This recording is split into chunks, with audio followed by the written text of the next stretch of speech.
আসাম থেকে সদ্য স্কুলের গণ্ডি পেরিয়ে বাবা মা ভাইদের ছেড়ে কলকাতার কলেজে পড়তে এলো এক তরুণ। 10+2 এডুকেশন সিস্টেমের প্রথম ব্যাচের তরুণটিকে অঙ্কের প্রাইভেট টিউশনে যেতে হয় আরেক সহপাঠীর বাড়িতে। একদিনের কথা, সেদিন স্যার আসেননি।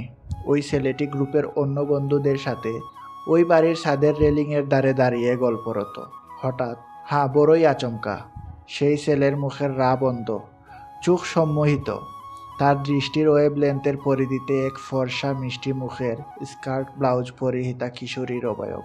মাথা নিচু করে হেঁটে যাচ্ছে। বহু অভিজ্ঞতায় সমৃদ্ধ হাফ সেঞ্চুরি পার করে আসা সেদিনের তরুণ আজ বুঝতে পারে সেদিন মাথা নিচু করে হেঁটে গেলেও ওই কিশোরী ছাদের রেলিংয়ে দাঁড়ানো ছেলেগুলোর উপস্থিতির ব্যাপারে পুরো মাত্রায় সচেতন ছিল। এই বিশেষ ক্ষমতা ও দৃষ্টি মেয়েদের জন্মগত প্রাপ্তি।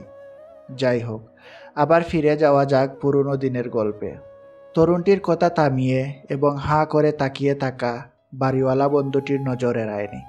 সে বলল, কিরে, তুই যে বাক্যহারা হয়ে গেলি। ও আমাদের ঠিক পাশের একতলা বাড়িটাতে থাকে। ওর দাদা আমার বন্ধু। তুই চাইলে দাদা বোন দুজনের সাথেই আলাপ করিয়ে দিতে পারি।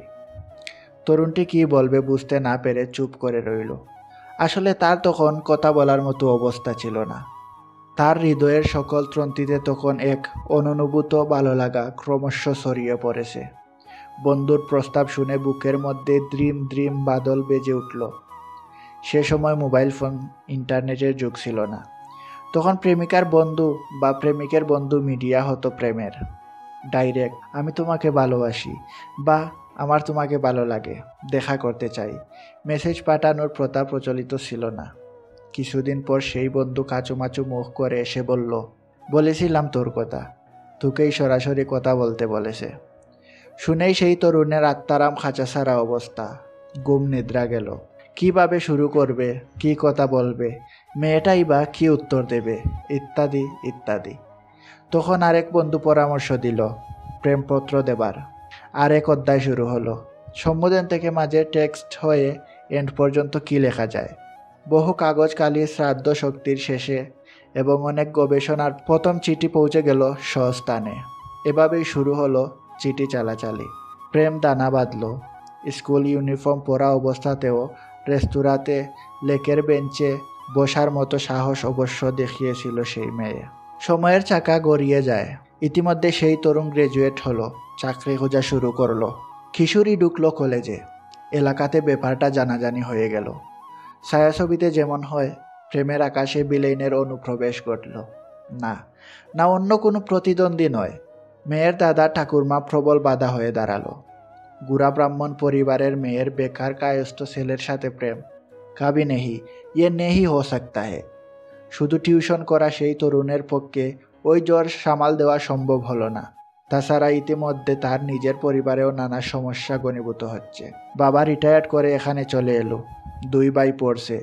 মেয়েটির উপর নজরদারি বেড়ে গেল। দাদা অথবা মেয়েটির বাবা নিষ্ঠা ভরে প্রহরীর দায়িত্ব গ্রহণ করলো। এই ধরনের প্রহরীর সাথে আর যাই হোক ডিসুম হয় না।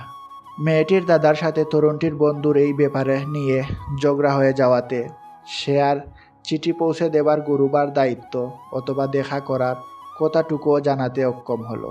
গ্র্যাজুয়েশনের বছর 3 পর ভালো কোম্পানিতে চাকরি পাবার পর সেই তরুণ একটা মরিয়া চেষ্টা করেছিল, কিন্তু তখন the game was over. It was too late. সময়ের কারুকার্যে দুজন দুপথে এগিয়ে গেল। এক ব্রাহ্মণ তনয়ের সাথে তার বিয়ে হয়ে গেল। এখন দুজনেই বিবাহিত, গুড় সংসারী। অনেক বছরের অদেখা, কথা না বলার ফলে হাই হ্যালো টুকুও অবশিষ্ট রইল না। কখনো কিঞ্চিত কাদাচ্ছিত দুজনের মুখোমুখি হলেও সেদিনের তরুণ তার সুখের মেদ জমে প্রীতুলা হয়ে যাওয়া প্রাক্তন প্রেমিকার মধ্যে সেই প্রথম দেখা কিশোরীকে খুঁজে পায় না। ভাবে কি করে? তার মনের ক্যামেরার সাদা কালো রিলে মুখ নিচু করে হেঁটে যাওয়া সেই স্কার্ট ব্লাউজ পরা কিশোরীর অবয়ব গাথা। তার প্রথম প্রেম আজ পরিণত বয়সে এসে সেদিনের সেই তরুণের মনে হয়, ভাগ্যিস প্রথম প্রেম বিবাহিত জীবনে জাতকলে বাধা পড়েনি। তাই তো মনের মুকুরে আজও সেই প্রেমের বয়স বাড়েনি। চির বসন্তের পলাশ শিমুলের মতো কাব্যিক, সুষমায়, অমলিন, সুন্দর ও পবিত্র।